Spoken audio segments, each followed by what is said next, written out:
So, Sadness. Um, let's see. The band started in 2008. Is that true? Yeah, is it true? Cool, cool. So, were you all friends, or did you audition to get the band together? Well, back in 2008, I was 16 years old, and I decided to form the band because I was playing in a really poor Guns N' Roses tribute band, and Uh-huh. but I wanted to write our own music, original stuff. So I quit the band, and I found in Metyou, the drummer of the band, that he's not with us tonight. Okay. Can I say a new rocker? He Uh-huh. was starting to let his hair grow, so and he was listening to hard rock music. So I asked him, "Do you want to join the band?" Uh-huh. Cool. And everything started right there. In a year later, Robbie joined the band Uh-huh. because the previous guitar player was left has left the band, and so our friendship started and is still going on. Cool, cool, cool. Now, your first demo came out, Return to Decadent, in 2010. And how many tracks did that have? Two or more? Oh, it had like six tracks, if I don't remember bad. Or seven, I think. I Or don't remember seven. because it's a really old record, self-produced. So Yeah, I mean, it was our first try with recording something. We went in the cave of a friend of us that he was doing like the sound engineer Right. to a small festival around our area. And it was our first trial. We were like 16, 17 years old. We didn't had I mean, skills. the idea on Yeah, how of it was course. working.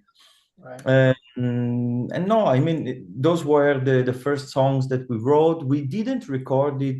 Actually, all the songs that we had back on the days, Uh-huh.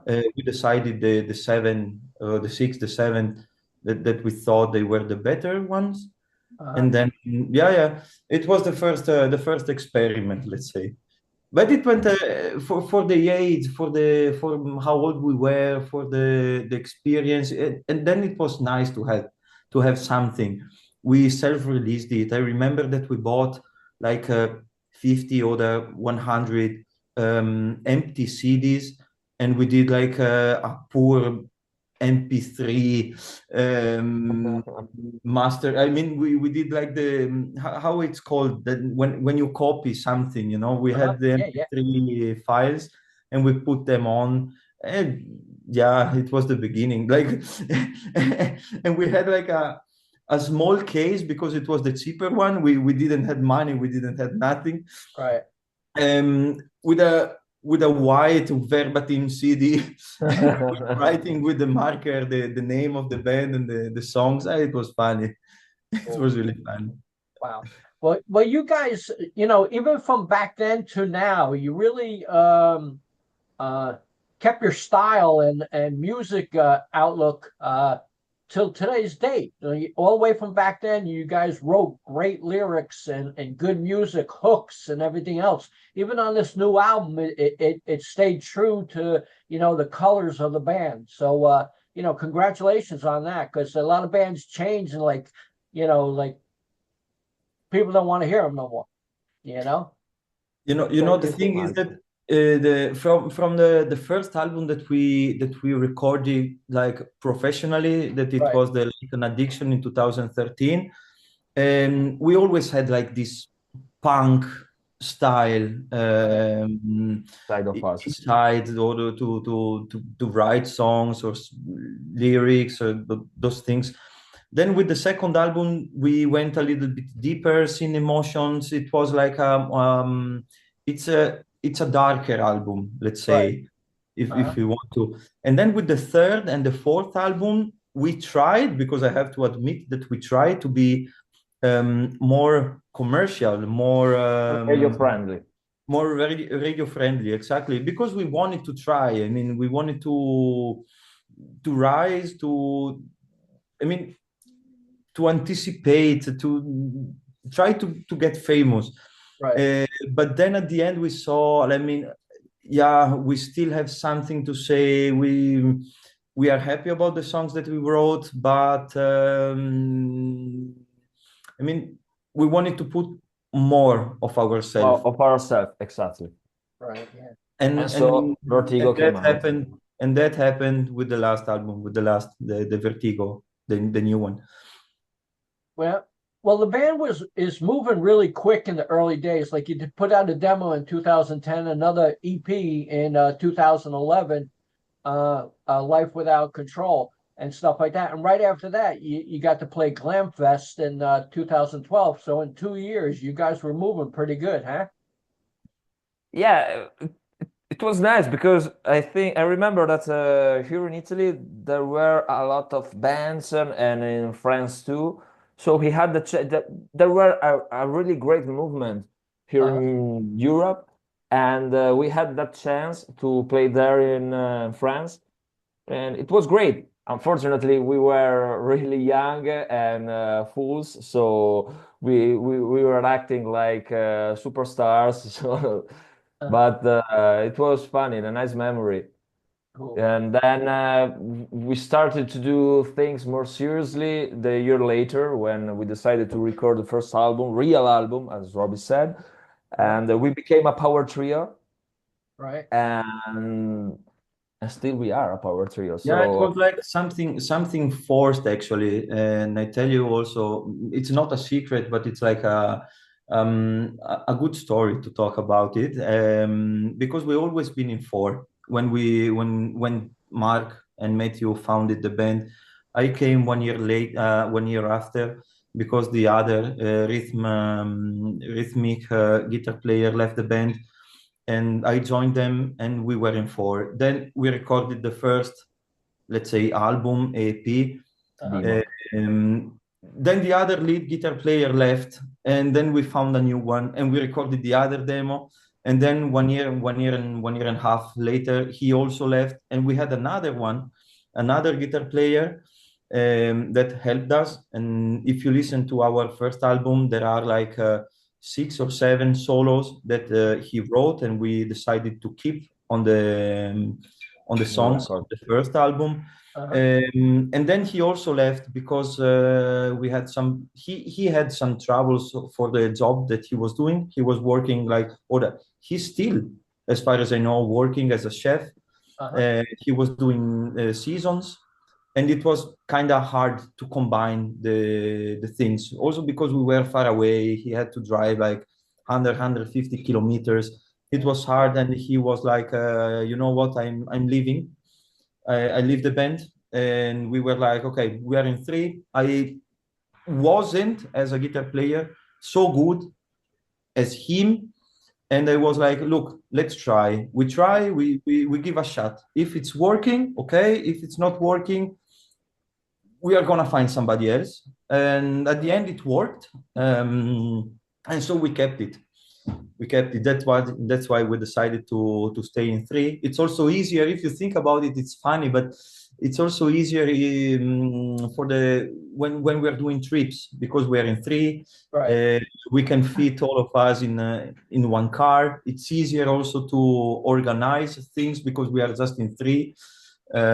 Of course, if it comes to split how it is the costs of the trip, it's harder because we have to pay more as a 4 or 5 or 6 members band, but it's easier to organize. You know, there are pros and cons.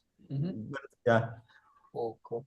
Like looking back at like pictures of the band, you know, back in 2010, 11, or 12 and stuff like that, and what you guys look like now. What goes through your mind when you see old pictures of you guys? I miss my long hair, I have to say. Well, at least you're not bald, right? So no, look, this is the reason why I cut them, because I was afraid of losing them before the 30. Now I'm 33 and I still have some. I mean, I still have hair, and I was like, okay, now everything can happen. I'm okay. Definitely. But yeah.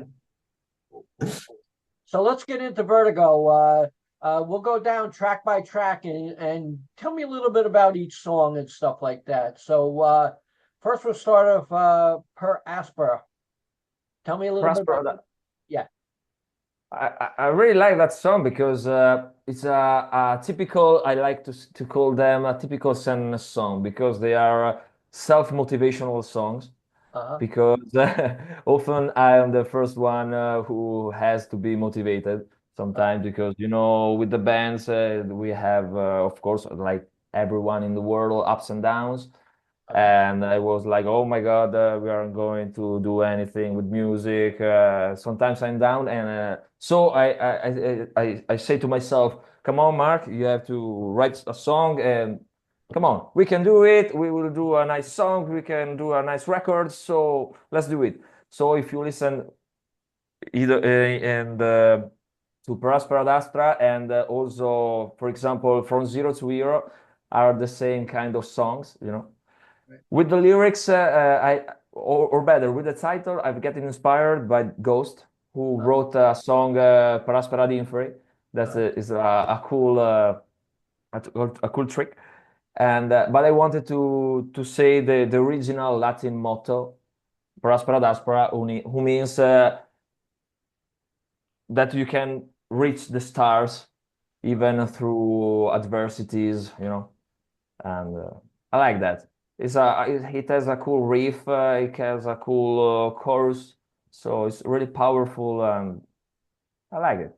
Oh, cool. Now, it was recorded and produced by Alessandro Del Vecchio, which I just interviewed last week. We're very familiar with him, and cool guy and stuff like that. So how is it working with him? He's a really, really nice guy. He had really talented musician, an amazing producer, and of course, an amazing human being. And at first, we were a little bit scared, because I've always been a big fan of his bands. For example, Edge of Forever, I love them. And some years ago, a couple of years ago, I remember, Rob and I went to a concert of them. And we wanted to ask him to produce our new album, but it was a little bit shy, He's like a fanboy. Yeah, of course. He's let's call it a really famous musician. So we wanted to do a good impression to him. So in a bit shy way, yeah, Alessandro, how are you? Do you want to produce our new album? And he said, oh yeah, of course, I like your band, so let's do it. And I was like, oh my God. And he gave me his phone number, so I come back home jumping all around. I have the phone number of Alessandro Del Vecchio. Yeah. And now we are good friends, because I think that we text each other once a week. Hey Ale, how are you doing? Something like that. So it was nice because since the first day, we had the number, we organized to record with him, but with the first day we still had this. We were a little bit afraid, because we were like, he's used to play with great musicians. We are going there, maybe. We are not good enough for him. He's going to say, "Guys, go home. I don't want more."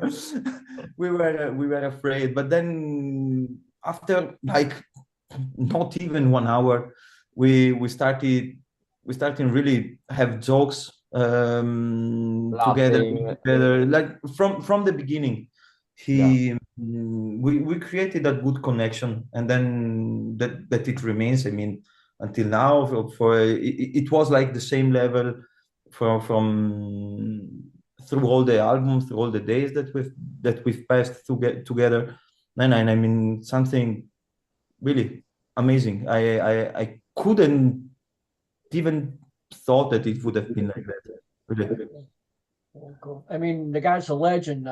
When I was studying about doing an interview with him, I said, I usually talk about other bands they're in. forget it. I couldn't ask about his bands. I need about 3 hours just to talk about that stuff. You know, like all these bands, and they're good bands. You know, they're not like Yeah. suckers or nothing. You know, and you know, his vocals are great. His musicianship is great, and he's just amazing. You know. Yeah, yeah, you're right.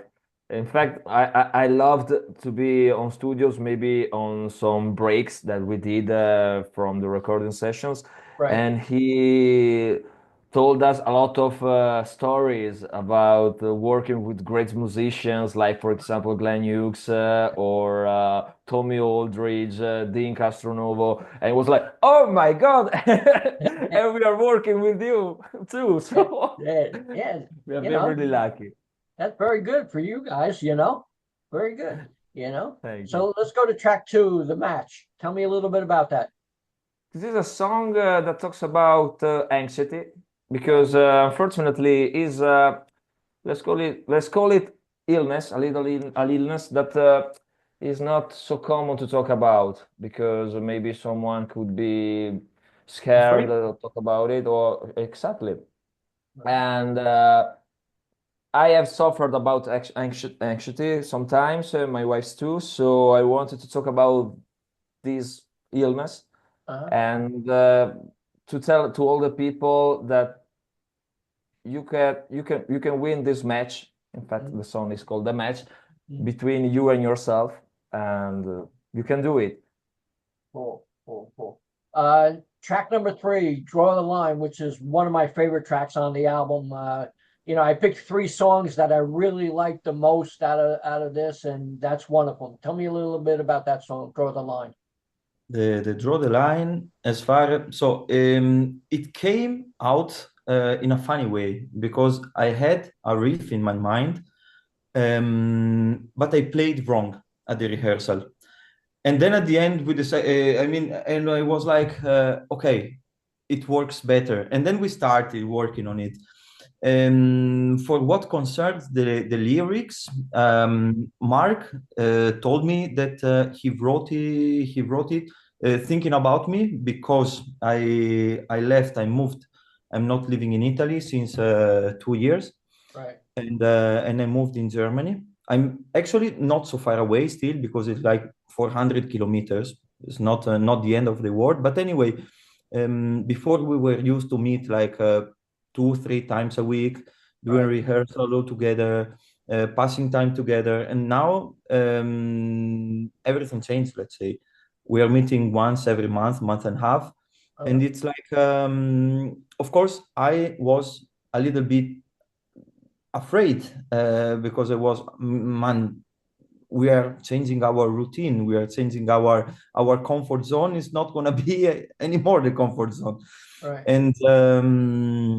And also for them, not only for me, also for them. And so he was like, look, we're going to do it. It's like draw the line because we're drawing a line and we're driving a line. And then after that, after stepping that line, there is anyway life. And only us, we can decide of what is going to be. It's up to us, up to you, up to us. And yeah, it's like also a motivational song. Yeah. Cool. Let's go to track number four, From Zero to Hero. Tell me a little bit about that. As I said before, this is a self-motivational song, Uh, and I really like it because Robbie, when he came to the rehearsal room with some ideas, he starts to play the main riff, and it sounded like some Cheap Trick stuff. And I'm also a great Cheap Trick fan, so I loved it for the first moment. I said, "Oh yeah, yeah, yeah, keep it. We're going to play it." And I like to remember that I had the melody of the chorus waking up at 5 o'clock a.m. for going to work. And I woke up with a little melody in my mind. I said, maybe it fits. So I closed myself in the bathroom and tried to sing, recording it in the mobile phone without waking up my wife. So Cool. I really like it. Cool, cool. Next track is Back for More, which is another one of my favorite songs on the album. I love that I love song. it too. I love it too Cool, because it's a really he has a really cool riff that Alessandro also told us that is a sexy riff Uh-huh. because it Cool. starts with a on some cool way, and I loved it because Alessandro put some 70 and Deep Purple style with the Hammonds in the song, with the Uh-huh. keyboards, and it changed the song from zero to hero, and I really like that song. Um, Cool. oh, It's nice because also through all those songs like this oh, help me, I don't remember the title anymore. What we are talking about? Back for More. Okay. Sorry.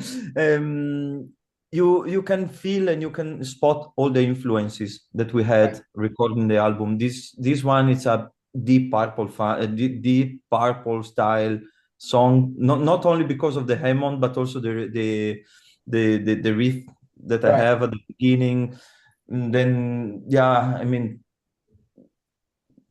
this is it. There are some small riffs, small parts in every song, and um, you can go directly straight to the band, and you say, yeah, okay, this is like the Purple style. So they got also the Purple influences. It's also something funny for me as a guitar player. For example, I have something different in all the songs, and just at the end, Mark put his style on the lyrics. Yeah, but I think that all of us have been influenced by Deep Purple because they are, come on, an historical band. They made history in Uh-huh. I'm music. gonna say something impopular now. Uh-huh. We all three we are Team Deep Purple and not Team Led Zeppelin. If I have to say something, but you can feel it. Uh-huh. I'm playing Gibson Les Paul, but okay, this is another thing. This is Cool. another story. Wow. Let's go to track number 6, Midnight Dance, which is my third favorite song on the album. Tell me a little Wow. bit about that. I think this is the first song that we wrote in separate ways, with Robby living abroad. Uh-huh. And he sent us the guitar lines by email, and I meet with Metyou, and we worked on the bass and drum lines, and sending them back to Robby. Uh-huh. And with the lyrics, I wanted to try something different. I am a big fan of all the gothic stuff, a band like the Lords of the New Church, Six Uh-huh. Eyes, and I always wanted to write something about vampires and Uh-huh. something like that. I asked Metyou, maybe could it work? And he said, yeah, let's try. So I wanted to try to write a lyrics about a love story between a lady vampire and a mortal guy. Uh-huh. And so I think that it is pretty cool, pretty good lyrics. So I like it. Cool. Not only the bands you were influenced of the Castlevania because you were watching Castlevania in this period. Not forget about it. Oh yeah, of course. I love that.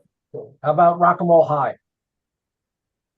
Rock and Roll High is an easy song in my opinion because I think this is the first song that I tried to write by myself. Of course, then I sent the demo to Robby because he is the guy who wrote all the rights of all the music. And he said, "Okay, you did a good job. Let's improve it." So of course, Robby gave me helped me to improve the song, and but we like it. It's easy. It's straight from our hearts to yours. So it's like us. We are busy guys. So simple, and it talks about how we discovered rock and roll and how rock and roll changed our life forever. So it's Right. it's like a drug, It's rock and roll high because you can't get enough of it. Yeah, it was nice because as he said, it's something that he tried after many years after the beginning of the band Wow. actually, Right. He wrote something because look, playing the guitar is it's easier because it's a more melodic instrument. Right. You can write songs, you can imagine things, and it sounds pretty already done at the end, even if it's missing the drum and the bass. If you write something with the bass, you don't have like references, okay? So I listened to the bass line, and of course Metyou also put the drums. It was like a rough thing, and I was like, okay, guys, you did a good job actually. Yeah, I was proud of them. And then okay, I put the guitars, and then it didn't change completely, but it followed the vibes. It was really nice. I'm extremely proud of them because they did it without the guitar. It was the hard way of Uh-huh. composing a song, and they did it. It was nice. Cool. Cool. Thank you. How about Not Your Dog? Not Your Dog, I think this is the first song that we wrote for Vertigo, Uh-huh. and it's really powerful. I love it because Robby put some great guitar riff, you know, and so we wrote I would like to say an airborne style song, you know, really Uh-huh. powerful, and the lyrics talks about. It's a really big middle finger to all the people who wanted to change your lifestyle, your way of seeing life. So it's a kind of motivational song because come on, Right. I'm here, I'm Mark, and I ain't gonna change for anyone. So Cool. Cool. Cool. How about take it away. Never Ending Road? Never Ending Road is another punk song, in my opinion. Uh-huh. um, it's like another SANDNESS style song. SANDNESS style songs because it's talking about the trips, about the experiences, and we traveled a lot with our music. We had chances to play abroad, not only in Italy, and one of the fascinating part of the playing abroad is also the trip Right. because Yeah. you're listening to music, you pass time together, you talk and you drive and you see roads and new landscapes, and you are always amazed you are on the road, and you create also more and more and more connections. And this never-ending road is like I mean, sometimes even if the roads extremely seems never ending, it's a nice the time that you're passing together. um, because we pass it with friends, because we Yeah. Yeah. pass it together. And yeah, this is the sense, I mean, or what I understood that is the meaning of the song. Cool. And the If last. Mark you give me the okay, or if it's something else, I Yeah, don't you're know. right. You're right. The song talks about to enjoy not only the destination, but even the journey. Yeah. Because come on, we live only once, so we have to enjoy everything, every moment. And if you live most of your life with your best friends and doing what you love, come on, it's great. Cool. Cool. How about the last track, Train of Time? This songs is one of my favorite ones because when Robbie arrived to the rehearsal room and played for us the main riff, it was love at the first sight. I said, oh, I love that riff. So let's create a new song. Come on, and I think in 1 hour we had the song ready. It Uh-huh. was simple, but in my opinion, great. We have the synth of Alessandro in a turbo lover style, like you know Judas Priest, Right. and the songs talks about how it would be cool to stop the hands of the clock, you know, when you're having the time of your life. Uh, Definitely. And also talking about what we were saying before, that you can spot the influences of the bands that I mean that I got inspired with too. The riff is like an extreme band style riff. Of course, not with the technique of Nuno Bettencourt because he's another level, but it's like the same style. and with the solos, because the solos is also, I think, is one of the best solo I wrote on the album. It's Boston style.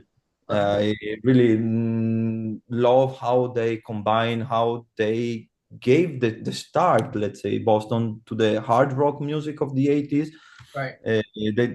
They let's say that they created it, and it's my how it is. It's my this solo is like I'm thanking them to such vibes, to such inspirations. Cool. I don't Cool. know if they never gonna find out, but okay, anyway. Cool. Now the album only been out what about a week and stuff. Have you guys read any reviews? Oh yeah, we received pretty cool reviews, so we are really happy about that because it seems that all the people are happy listening to the new album. They wrote us cool messages, you know. We found out a lot of good reviews on the web, and we're really proud of our work because it's cool when you see people enjoying your hard work and of course your music, your emotions that you put into the songs. So we're pretty happy about that. Cool. Cool. Now, do you guys have any merchandise you like to talk about and where people could get it? Oh yeah, of course. We have a web shop on our website, SANDNESSofficial.com. You can find our store on Big Cartel. We have the CDs, we have the t-shirts. Next to it, I think we finally get the vinyls. Robbie has the new t-shirt. I saw It's that. very Yeah. good. Cool. Cool. Cool. That's good, So, guys. You know. thank you. Cool. So you can find everything on our web store or on the Rockshots Records store, or of course on Amazon and all the local shops, music shop. So that's the way. Cool. Yeah, Cool. I mean it's nice. Then we have something extra. If you are ordering from our website, we have like stickers. We have still some picks, bass and guitar picks with our logos. We have postcards, or it's not a postcard. It's like a A photo, signed photo, yeah, a signed photo, exactly. that we signed yesterday evening. Exactly, that we signed yesterday evening. Yeah. Because yesterday we had to do the release party of the new album in Milan, opening act for Eclipse and Gotthard. But unfortunately, the Gotthard singer got unfortunately an infection. So of course, They we canceled. gave him They a canceled the speed shows. recovery, but they canceled the gig the day before. So we tried to do something cool anyway, and we did a live on Facebook and Instagram, talking to all the fans and all the people who had to be there to the Right. concert, so to create a little bit of connection with them, you know. Then we use the time because I'm not going. I mean, I'm not. We don't have the chance, as I said, like to meet so often. And so we decided, look, let's sign all the pictures, let's sign at least 30, 40, 50 CDs. Otherwise we have to wait a lot of time since until the next time that I would have been able to join them again. Cool. Yeah. Cool. Cool. But it was nice anyway. And then we eat pizza like proper Italians, and we had a good time together. Cool. Cool. Well, Mark and Robbie, it was great talking to you. SANDNESS, new album Vertigo, excellent album. I listened to it a couple times. Have many favorite tracks. Would you like to say anything to the fans in conclusion? We want to thank all the fans all over the world, our friends that keep supporting us. Thank you so much for listening to our music, and rock and roll will never die. Come on, guys. Cool. Cool. Robbie, you have anything? I look pretty the same as he said. I want to thank everybody that supported us during all those years that we're playing together. And I mean, it's something crazy thinking after so many years that we're still on the road, and we grow our music, but also the people that are listening us, they grow. I mean, it's like that we grow up together also with those people. Is people that we never lost connection with. Right. And it's Like nice. a big family. All the friends that we had, that we met abroad, we are talking regularly, and it's really music. It's magic. It's creating relationships. It's creating connection Connection. all over. Yeah, I mean, I have to thank I have to thank the music and all the people that are following. Not only us, but the rock and roll, let's say the rock and roll way. And Thanks of a course, lot, thank guys. you for having us. Thank you so Talk to you much. later. Bye-bye. Bye. Hi, ciao.